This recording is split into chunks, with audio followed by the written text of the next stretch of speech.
All right, so I think since we're over 100 now, I'm sure a couple more people are going to come in. Meanwhile, I'll start the introduction. Firstly, good afternoon, everyone. And let me be the first to thank you for your interest in the OCRE IaaS Tender and for joining us in our webinar today.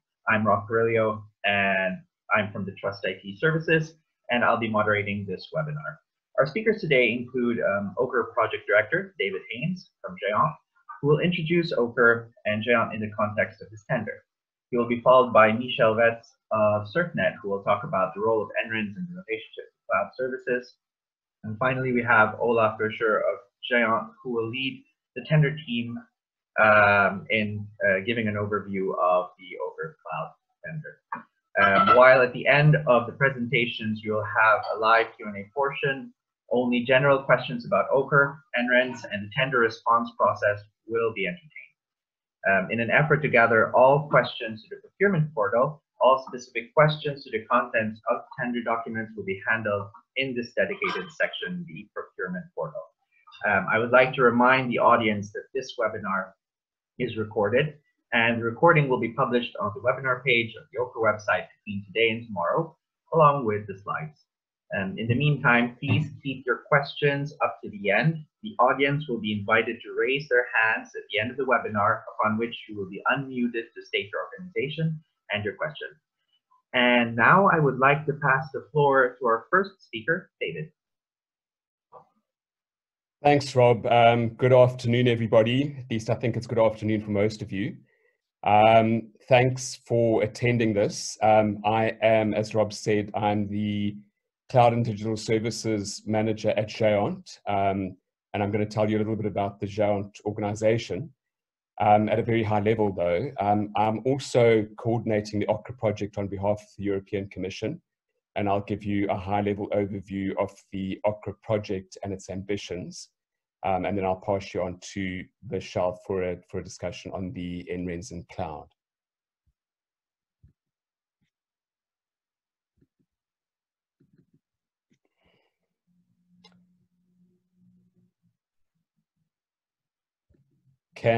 Rob, can you see my screen? You can. Okay. Right. So who are we at Géant? We support a membership of national research and education networks across Europe. We provide collaboration, development amongst researchers, the dissemination of information and knowledge, and provide access to a portfolio of services and infrastructure resources. This includes teaching and learning activities, so it goes beyond research, but that is our key focus. We run a membership association for the national research and education networks in Europe, and we come around the Mediterranean into supporting Israel as the Géant Association. We coordinate and participate in a number of EC-funded projects under Horizon 2020. We focus on securing our global competitiveness in research and education in Europe. We operate a pan-European e-infrastructure, which I'll show you a little bit about in subsequent slides. We manage a portfolio of services for research and education, and certainly cloud services and broader digital services, some platform as a service, some software as a service. We kind of support for the community across Europe. And we organize and run community events and working groups. There are a number of special interest groups that Géant supports and runs and hosts webinars for and kind of keeps abreast of international trends. So that's pretty much who we are. Here is a slide that kind of shows you who our members are in terms of the NRENs in Europe. And if you look at that from a regional perspective, you'll see that we pretty much work right across the European region, and our membership is from right across the European region. So it's a big organization. If you have a look at our network, we provide not only the central European backbone for research and education, but we also provide connectivity across all regions. and we work very closely with a number of the NRENs and the regional NREN membership entities in various regions. So for example, you'll see the Ubuntu Net Alliance in Southern Africa. We work with RNet in Australia.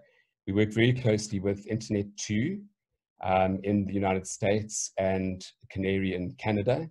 And we also provide connectivity into Latin America through Red Clara. Our network, over 1,000 terabytes of data are transferred every day via the IP backbone. We have 99.999% average monthly access availability. We have flexibility in terms of where the services are deployed and how they're deployed.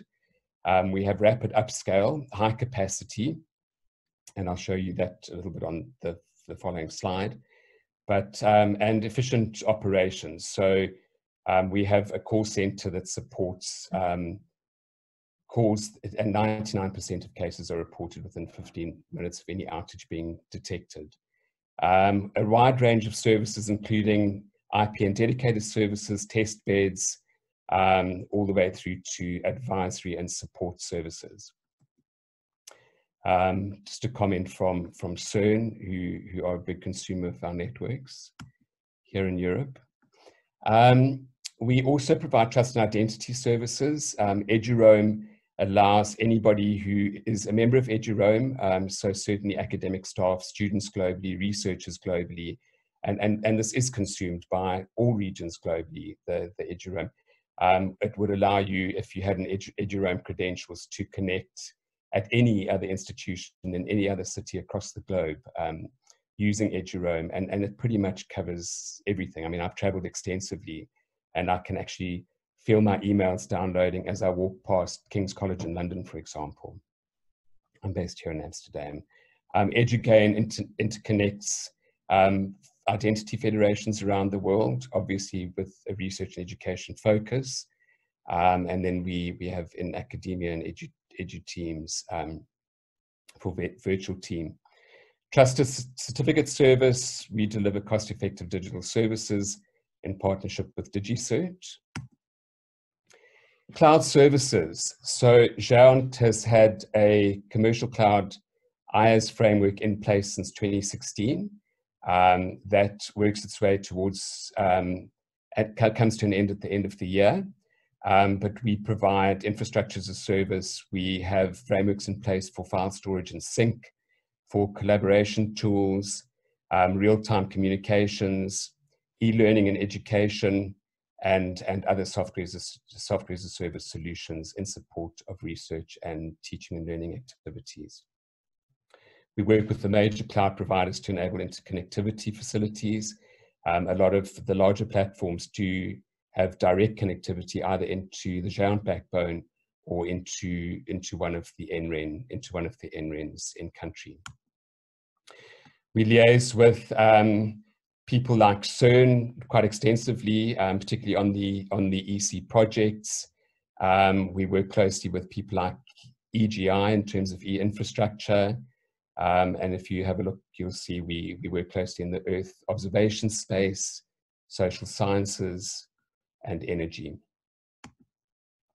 Right, the OCRE project, the premise behind the OCRE project is that the Commission would like to connect researchers in Europe with commercial cloud services and kind of related services, and in a way that makes it really easy for the research community to consume, and it makes it really easy for the service providers to reach out into the research community with tools that will kind of drive agility in European research. Europe is the largest producer of research data in the world, so the European Commission really wants to harness this and wants to provide as much agility in European research as possible. And the OCRE project is part of the European Open Science Cloud initiative, which has a number of projects focused. Key points: OCRE stimulates the adoption of commercial digital services by the European research community. Our services for EOSC, for the European Open Science Cloud. The European Commission is trying to drive a single digital market across Europe, certainly within research and education. There's a national dimension to what we're trying to do with the IaaS Plus framework, and that will be explained a little later. But essentially, the IaaS framework creates a portfolio of cloud services in each country, adapted to particular local circumstances, but they are all governed by the same rule book in terms of the European framework. The frameworks will support the procurement of digital services by both individual institutions and by buyer groups, or an institution that it becomes a lead buyer for any kind of collaborative project.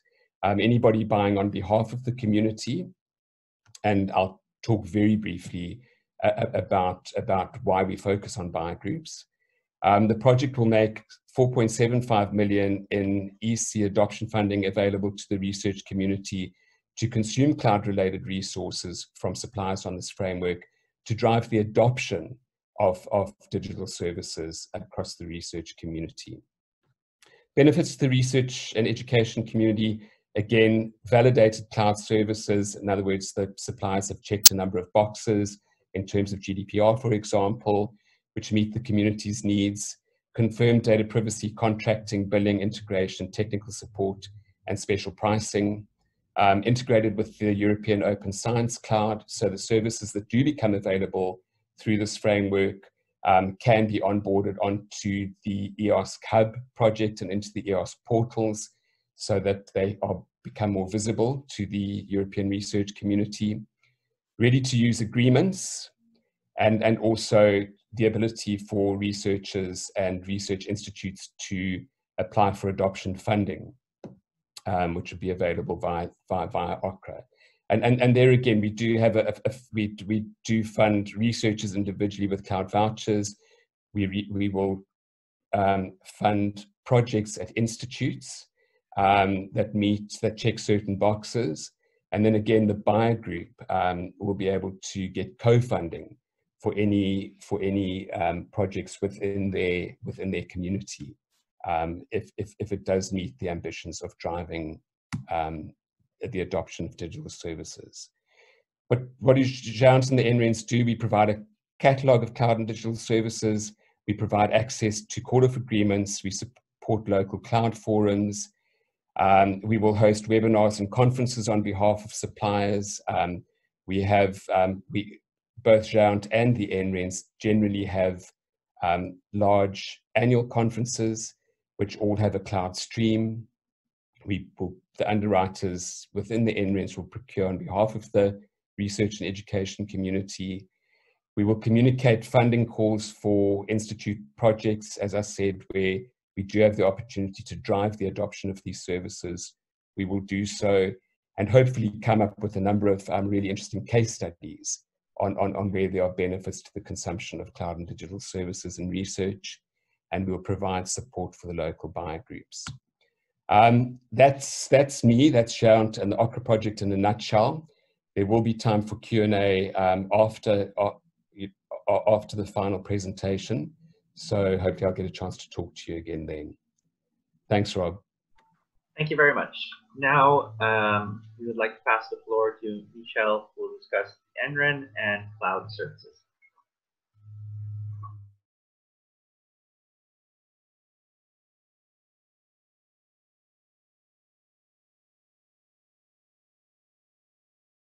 Good afternoon, guys and ladies. I would like to spend 10 minutes with you to talk about the different roles and the different NRENs you can see within Europe. But to start off that, I would like to explain a little bit about the different roles an NREN takes. So all NRENs are not-for-profit organizations, and we are owned by the higher education and research institutions. We are their innovation cooperative, and they are basically looking to us for innovative services. So our biggest value to them is the trusted advisor role. That's what we will bring into this game. We got a long history of delivering IT services in such a way that the institutions don't have to tender it themselves, and that is really lowering barriers for adoption, and especially with cloud services, that is a big value add. We also have connections within institutions with the IT managers, with the board of directors, and that really helps delivering the value of these services to different levels within that organization. Like Dave was saying, we organize workshops, but not just on cloud services in general. We also do them on sourcing strategies, because we know that it is necessary for them to start. NRENs in general will not be able to become commercial partners, because we cannot meet the whole set of platforms needs to become partners. And once again, our biggest value is to be the trusted advisor. But nevertheless, my biggest KPI is customer satisfaction. And if you see customer satisfaction with cloud services, that can be translated into a large adoption, and it can be translated into turnover. So increasingly, we see that there is an alignment between the goals of the supplier and the goals of the NREN. It is about helping institutions go through the digital transformation. As you may have noticed in the tender, there are two roles an NREN can take. There is the more hands-off approach of being a referrer. That is where there is a whole set of processes an NREN can do and may do, but not always in each country. So at minimum, they will always provide you with the institutions with the documents. What is the tender? What are the core of agreements? How can this be signed? They will help you with some basic guidance in institutions. How does it work? Yes, you can do this. Provide workshops on which we ask you to provide. We will help you organize them and hold them and communicate them to the institutions, so they are aware of the services available through the OCRE framework. We also may have some guidance in governance. Things like, okay, how does this meet the procurement legislation? What does it do with privacy and security? How well is that guaranteed? To back up what they read with our own analysis. NRENs may also help institutions with cost control. We know that you offer reserved instances. We know that those can be beneficial, and we will help communicate the value of that to the institutions. And last but not least, it may even go so far as that the NREN does the mini competitions on behalf of an institution, or for a set of institutions, or for the whole of their customer set. It's important to understand that these are all maturity steps.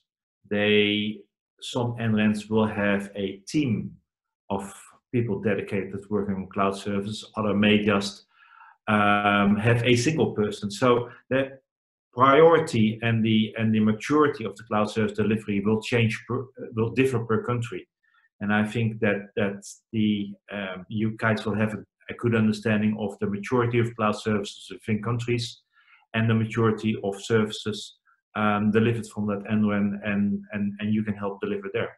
So there's a lot of different ways of being referred, but in general, it is about the supplier is in the driver's seat, and the institution, the NREN, will help. That's different when an NREN becomes an underwriter. That is where the NREN will take increasing responsibilities, going towards which would generally be associated with being a reseller of a platform. So this is an example. The bits in black is what the referrers also do, but making compliance statements on privacy, doing on behalf of the institutions the data classification analysis, doing things like workshops on sourcing strategies and making them as giving them a cost comparison tool. All these help institutions, help lower the barriers for institutions for using the services even further. Having a dedicated team with also communication and marketing allows this NRENs to speak with the suppliers and align priorities and discuss job opportunities. Where do we see a need among an institution? What is needed? How can we together address those needs? Creating a community on a platform. So all institutions using platform A meet each other free for.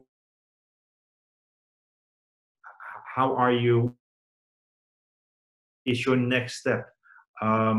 Which problems do you face? And we involve the suppliers to be there part of that meeting, so we can both work at helping those institutions.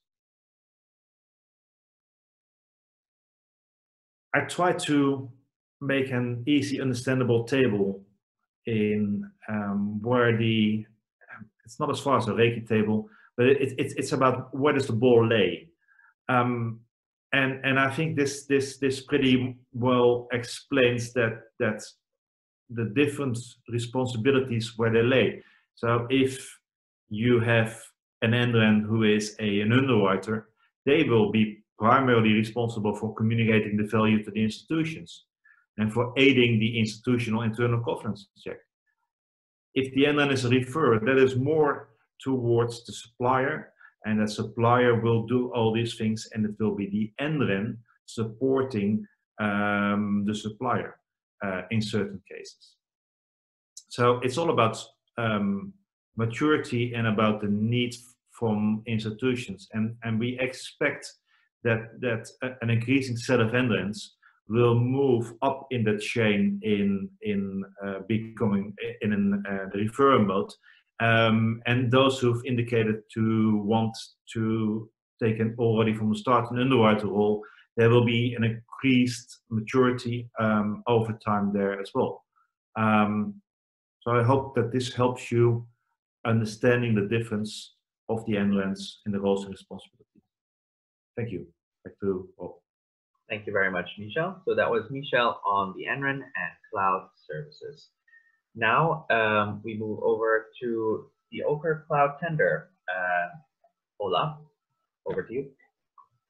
Okay, thank you.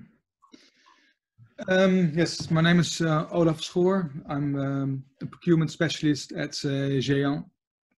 And from that perspective, I'm leading the actual tender process. Well, we made a good start because somehow we've made our message across to all of you that the tender is launched and that this webinar has been held. The tender is launched in April 15.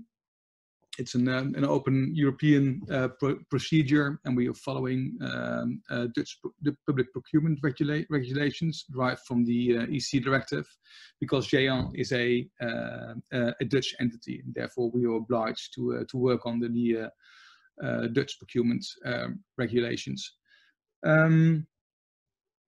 As explained in the presentations before, Géant works closely together with all the NRENs, but we are the central purchasing body, and Géant is the one who closes the contracts and will be awarding the future contracts. The whole tender process, or the tender, is divided in 40 lots, and each lot is representing one country. All the tender documents are made accessible, are accessible via our procurement tool from Negomatrix. A link has been published also in the official publication on the OCRE project website. There's a direct link to, but you can also come there via the link supplied to géant.org. David explained some of the objectives already on OCRE, so I'll not stay there for long. But basically, also main pillar on the OCRE is to stimulate use of cloud services also in countries where usage is still limited.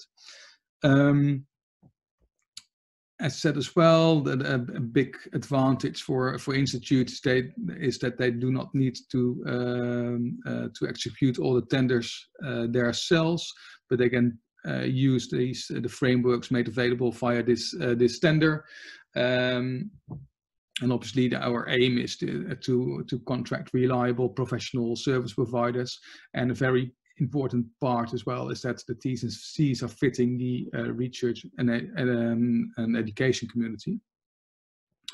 One of the reasons why this tender is divided in 40 lots, and we did not went for a pan-European approach, is that users actually needs local support, whether that's project management or consultancy or engineering, invoicing, billing support.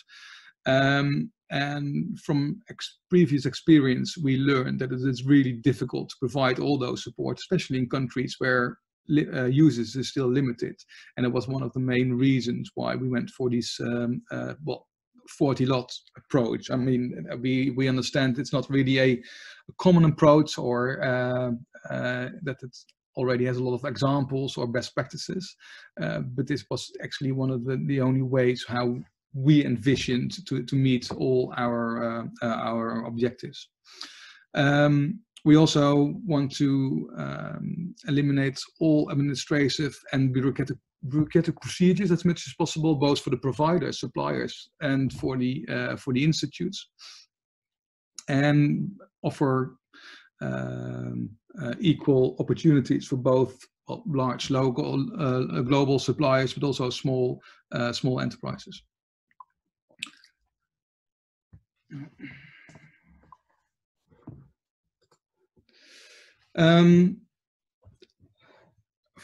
I know that's a lot of questions already have been asked on the lots and how frameworks will be divided per lot. So I want to emphasize that method a bit. If you would read through the document, you will see that we will award one platform per country, and it took us a while to find the right wording and to make sure that everybody understood it from the same perspective, and therefore I made this data slide, because there are some terms that used which can be interpreted different. If we say platform, we actually we mean the OIP, or actually the network where people log into, and that platform can be offered by the one who runs that platform, or by somebody who resells access to that platform or licenses. And because the future decision on which platform is going to be used is done by the institutes, because based on their needs and their decisions, we want to offer them as well as we want to offer the markets the access to the universities, and we want to offer the universities access to those platforms. And therefore we want to make the process not as necessarily as complicated as possible. We only want to have one way to access a platform. So in this example, for a lot, we received 13 bits divided over 5 different platforms. So for Smart Cloud, for instance, when 2 bits are received and both are from resellers, we will make a evaluation between those 2 resellers and make a awards to the one who is ranked best after the tender. For the other example, if, for instance, if we would receive 3 bids and 1 is from the OIP and 2 are from the resellers, we compare those 3 bids against each other and will award a contract to the one who is ranks highest. If we only receive 1 bid for a platform, then we will check obviously if the minimum requirements are met, and if that's the case, we will award that contract without any further competition or further evaluation.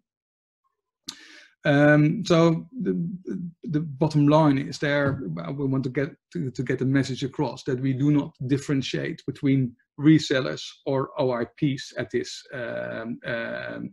level, because when that is all done, the contracts will be made available to all the eligible universities and institutes, etc., for their applicable lot. And they will conduct a further competition between the platforms. In the contract or in the tender documents, it's extensively written how that mini competition should be done. People can choose between direct awards, a desktop mini competition, or a full mini competition, but their choice is limited to certain thresholds, or they can the decision had to meet. They can make a decision if they would meet certain criteria, and an important factor is the discount percentages we ask in the tenders. You will see that we will ask 2 different discount percentages: a local discount percentage and a discount percentage. The discount percentage is actually a discount percentage that's we ask you to offer, and that discount percentage is used by the universities and institutes during their mini competitions. The local discount percentage is something what Géant will be evaluating during the tender process, also in order to make the differentiation between 2 or more resellers bidding for the same platform. And the combined local discount percentage and the discount percentage will be used for the calculation of the actual price by the institute when they're doing their mini competition. But you can read all that also in the tender documents. With an eye on the remaining part of the procedure, we urge you to ask questions if things are if something is not understandable, or if you have any questions about it, or if you think that we made a wrong assessment on something. We really encourage you to submit all questions, but the questions can only be submitted via the e-procurement portal. We will not answer questions if they reach us by email or any way. The only official answers we will submitting is via the e-procurement portal, and you can submit your question up till the 20th of March. And we strive to have all the questions answered by the 22nd of March at the latest. But please send in your questions as early as possible, because if everybody is only asking the questions on the 20th of May, then obviously it will be impossible for us to have all the questions answered 2 days later. But we are striving to answer questions continuously. The deadline for submitting the proposal will be June 2nd and 12 o'clock of Central European Time. This is done in the portal, so there is a locking mechanism in the portal which actually closes 1 second after 12. So if you are indeed 1 second after 12 o'clock, we will submit your proposal. It will not be, well, first of all, will not be possible because basically the tender is closed, but there is also no other way of getting that tender to us. So 1 second after 12, then it is too late and we are not able to evaluate the tender for that. So any hiccups in internet connections, etc., is on the risk of the tenderer. So we will not, we cannot do anything with that. So please make sure you submit and start uploading your documents way before the deadline. Basically, as soon as we received all the bids, we will start the evaluation procedures. But seeing the number of lots and the work we anticipate on that, we are expecting that we only can award the first contracts just after the holiday seasons, if we still can go on holiday in this summer, and the last frameworks will be awarded toward the end of October.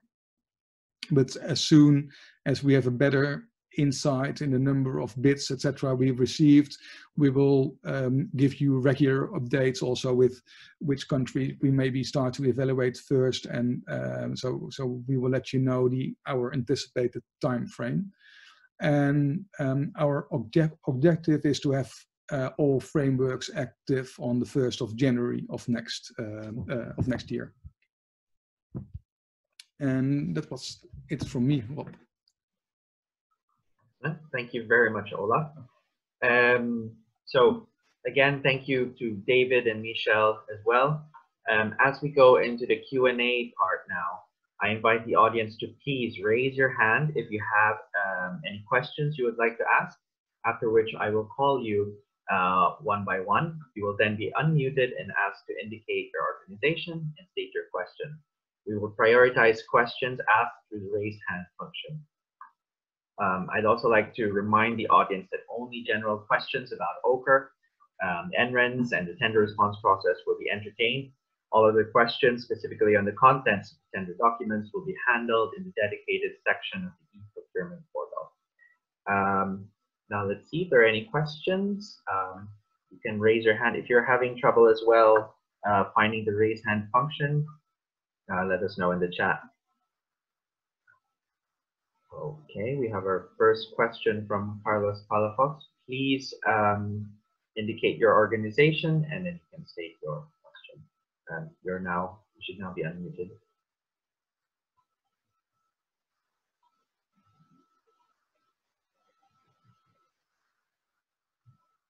Carlos? Oh, can you hear me now? Okay. Good. I wonder how long it will last. I mean, the award. 1 year, 2 years? Could you also indicate which organization are you from? I'm from ITERA. Okay.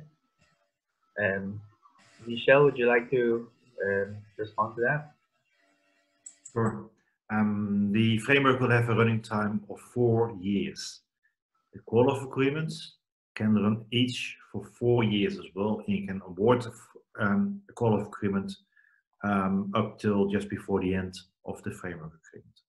So they can run longer. Thank you. Okay. Thank you.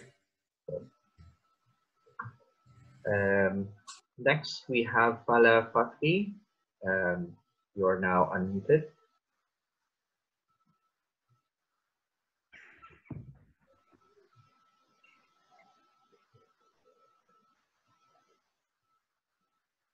Fala, are you with us? Hello, you hear me? Yes. Okay, thank you so much for this informative information. I'm from Finland. I'm working as independent researcher. I would like to ask, how could I get the benefits of this tender as independent researcher? So I don't belong to any institute or universities. I'm working in radar remote sensing. I have published one project.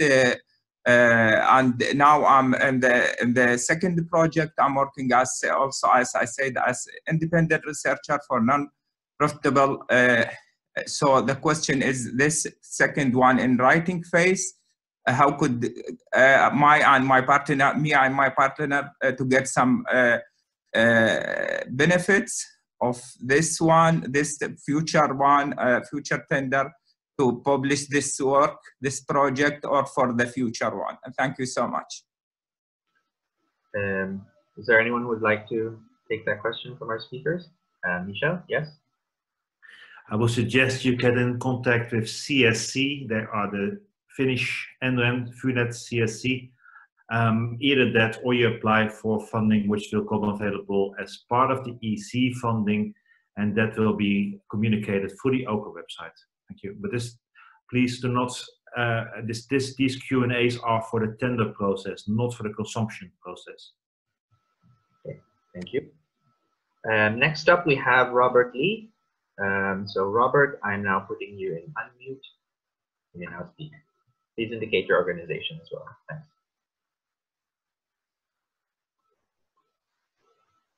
Robert, are you with us?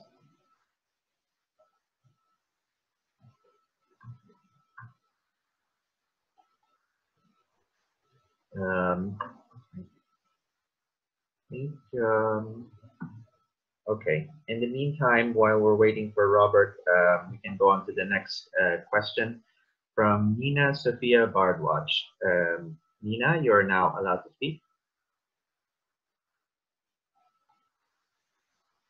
Hello, Nina here. Hi. Hi.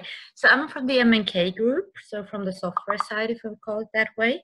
I have a very quick question. So when choosing which lots you would like to quote towards, if I would say it that way, how can I choose? Can I see it in the system which countries I would say we can quote towards? So I'm not fully understand your question. Is your question which lots there are? Yeah. How you can see it?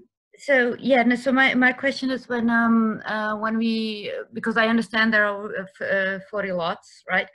And as I understood, if I understood it correctly, it would mean that we can quote towards each slot, so not all at the same time. So for just taking an example, if you would like to quote towards a German lot, for example, or just because I'm based here, how can I choose which lots I would quote towards? Well, if you would fill in the tender documents, you will see that they're just at the top of my head. I believe it's okay. An annex in volume 2, but you have to indicate for which lot. Okay, okay, got it. Okay, so got it. Thank you very much. Okay, thank you, Nina. Next question we have from Andreas Kuhnen. Andreas, you're now unmuted.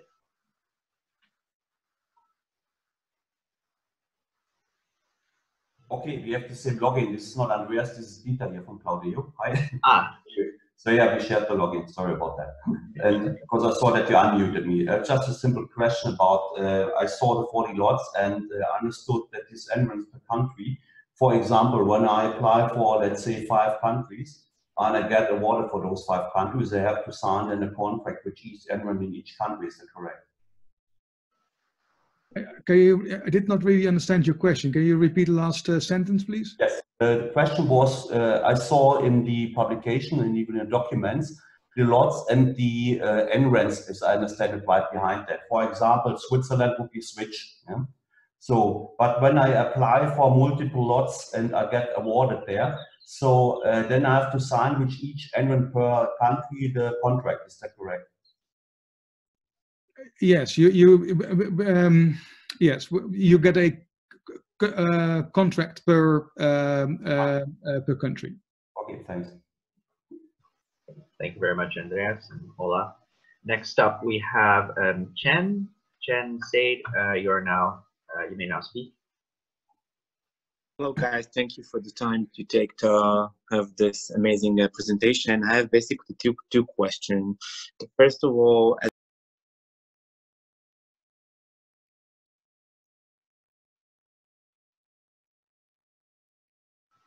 Hi, Chen, are you with us? Sorry, it seems. hello, can you hear me? Yes, sorry, could you just repeat your question again? Yes, I will do it again. Thank you for the presentation, for the time taking for the presentation. I'm talking on behalf of Matrix from Israel as a reseller of cloud services and cloud resellers, basically. I would like to know if I'm obligated to offer only one cloud provider on my lots. For instance, can I give more than one?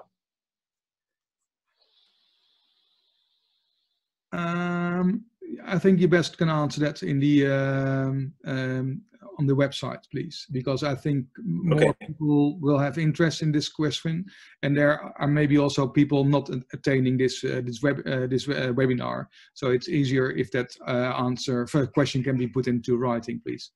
Okay, thank you. And one last question is, if basically I'm the winner in the lot that I, let's say in Israel, okay? And I have the, basically can other winner from a different lot can compete with me over the services I'm providing in my lot? I see Michel shaking his head, and I have a different understanding, I guess, on the question. There will be competition at the university level. So there's the competition between the platforms, but if you are from Israel and you will be awarded a contract in Israel, there can be no, well, let's say somebody who got a contract in Greece cannot have a competition against you in Israel, if that's your question. Thank you very much. Thank you, Chen. Next, we have Elian. You are now unmuted. Hi, good afternoon. Thank you for the great presentation. I'm with the Festival Group. My question is really, first of all, it's clear that you can answer just one lot. But my question is also, when you're attending multiple lots, will there be a rewarding system? So, in other words, if you answer multiple lots, you have a more continuous approach. Will there be a rewarding system? No, there's no benefit. Well, you don't get extra points if you getting more than one lot awarded. Okay, clear. Thank you, Elian. Next, we have Grega. Grega, you are now unmuted. Please indicate your organization as well. Hi, Grega Minczynski from Synergize. We are operating the Earth observation service European-wide or globally-wide, and we are hosting it on several clouds. My question is, can we apply for this as ourselves, or should we apply it as a part of the some cloud provider? Because that's not clear from the documentation. And can we apply it in all the countries or just in a specific one? Thank you. Olaf, is that a question you'd like to take? I'm not sure if I understand that question, especially the first part, because that seems to be a technical question, how platforms are working, right? Or? Please look at the definition of IaaS services, which is the minimum requirement to offer. If you meet that requirement, you can offer. In general, one could say that if you run your services on other people's platforms, it can be offered through those platforms, but you would not necessarily qualify to meet the IaaS requirement. But I also encourage you to ask this question online, please. If this answer not fully answers your question, but then I think it's handier if you put your question down in writing, please. So I mean, just to get it clear. So I mean, if I'm not an infrastructure provider, which we are not, then we cannot participate at the call directly, right? That's clear. No, well, you can be a reseller of a OIP, and then you can tender. You can put in a bid. Okay, thanks. Thank you, Grega. Next, we have Peter. Peter, you may now speak. Please indicate your organization. Yes, hello. My name is Peter Mail from Arcus Global. Thanks again for your presentation. One question, the cost recovery percentage for NRENs, has this been announced or fixed yet? I'm not sure what you mean with fixed, because it appears that there's a problem somewhere. Well, no, they're not. Have they been set in stone in terms of, you know, we know from the current framework that NRENs have set percentages. Are these percentages are agreed for the forthcoming OCRE framework? There's a minimum requirement. At the top of my head, I said minimum requirement 6, where we asked bidders to, well, to identify if they can work with the underwriter role or referrer role, and the percentages will be between 0 and 5%, but that's up to the NRENs. Yes, but my question is whether the NRENs have decided yet on these percentages, or whether they will emerge later. No, the actual percentages are not in the tender, so they will emerge. They will emerge later. Okay, thank you. Thanks, Peter. Next, we have Ricardo. Ricardo, you may now speak. Hello, can you hear me? Yes, okay. I have my name is Ricardo Matos. I'm from Axien. My question is regarding the award criteria. I believe that in the current agreement, you can have more than one provider from a platform in a country. I believe in the same country, you can have 2 or 3 resellers from the same OIP. In this procedure, you will only award to one company, to one reseller of a platform, right? Yes, but the question you are going to ask, I guess, is the same question which has been asked a couple of questions back in our response. But if you have a question on this specifically, we want you to put your question down in writing, please. Okay, I will do it, but that's correct, my understanding, right? By doing it in writing. Okay, thank you. Thanks, Ricardo. We look forward to your question on the portal. And next we have Yuri Starovoy. You are now unmuted. Please indicate your organization.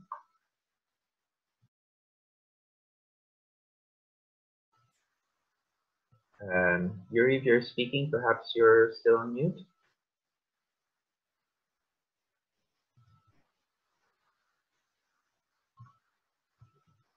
Okay, perhaps you can go back to you later. Next, we have Vlad Birsan. Vlad, you may now speak. Yes, hello, can you hear me well? Yes. Thank you. First of all, thank you very much for this comprehensive presentation that you have done right now. So I might have different questions. One of them is regarding the local language support. Since we are discussing about cloud services, it's clear for many of us that these services can be provided online and remotely. And since I'm representing a CE reseller from, let's say, many cloud providers, I was wondering if we need to have like a local team in each of every country. At this point, we can cover, let's say, more than 50% of the countries that you have presented in your annexes, but it is necessary to have local people with native speakers in each of these countries. Just to give you an example, we don't have people in Armenia. So what are your expectations here? I understand your question, but I also want to encourage you to ask that online, because I think that answer will be interesting for more than just the people here on the cloud in this webinar. And we have not specifically written anything on that in our tender documents, in the sense to ask the question now, and therefore we would like to answer this on paper, on digital paper. Okay, and the second question, if I may, regarding the discount, is it okay for you to receive like a blended or a discount for all the OIP services, and after that a differentiated discount for the professional services in each of the lots? Sorry. Yeah, I think I'm not sure if you've seen the actual document. Also, in the document where you have to indicate for which countries you bid for, there in that same document, an Excel sheet, you also can indicate the discount percentage, and there is also a a possibility to differentiate between certain product groups. If you have looked at that document and then after looking at the document still have this question, then also you can submit it via the portal. But I think the answer on your question is actually in the documents, and that is it's possible to differentiate. Okay, thanks a lot, Olaf, for your answers. Thank you. Thank you, Vlad. Okay, are there any more questions? If you do, please raise your hand. I see we have Carlos with us. So Carlos, you may now speak.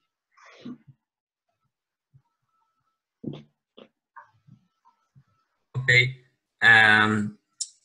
How many resellers are going to be our for each OIP for each platform? How many resellers are going to be our per each country? That it depends on the number of bits we are getting. So I don't know if we have 50 people bidding for one lot and they're all valid and they're representing 50 different OIPs, then there will be 50 contracts in that country.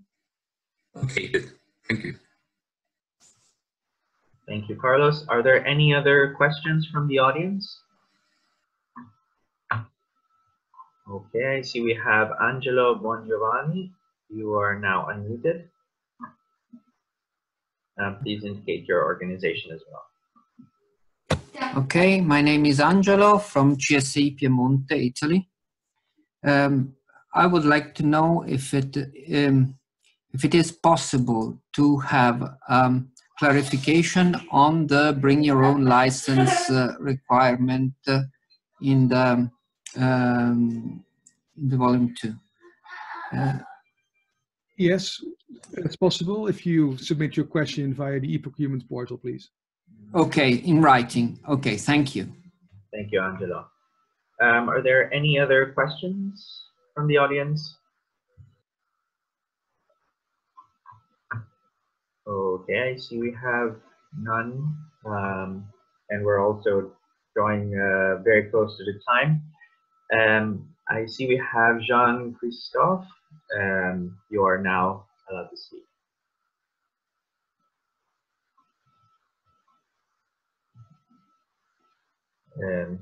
Jean, you still have to unmute yourself.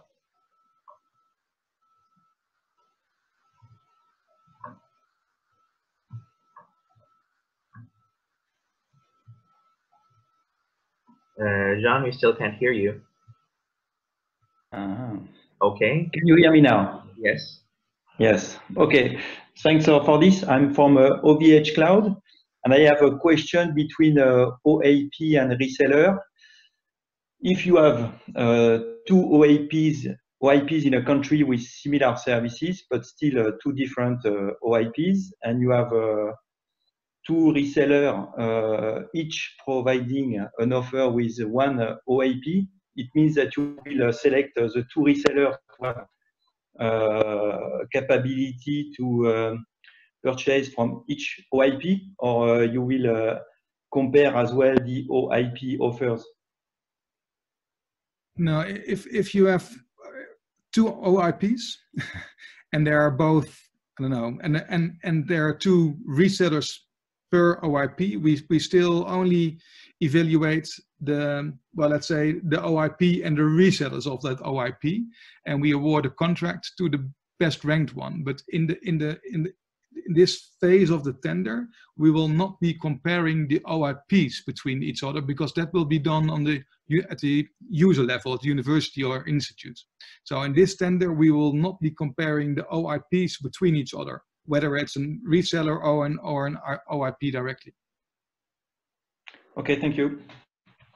Thank you, Jean. I think we only have time for one more question. So we have Evelyn Oliveira. Evelyn, you may now speak. Please indicate your organization as well.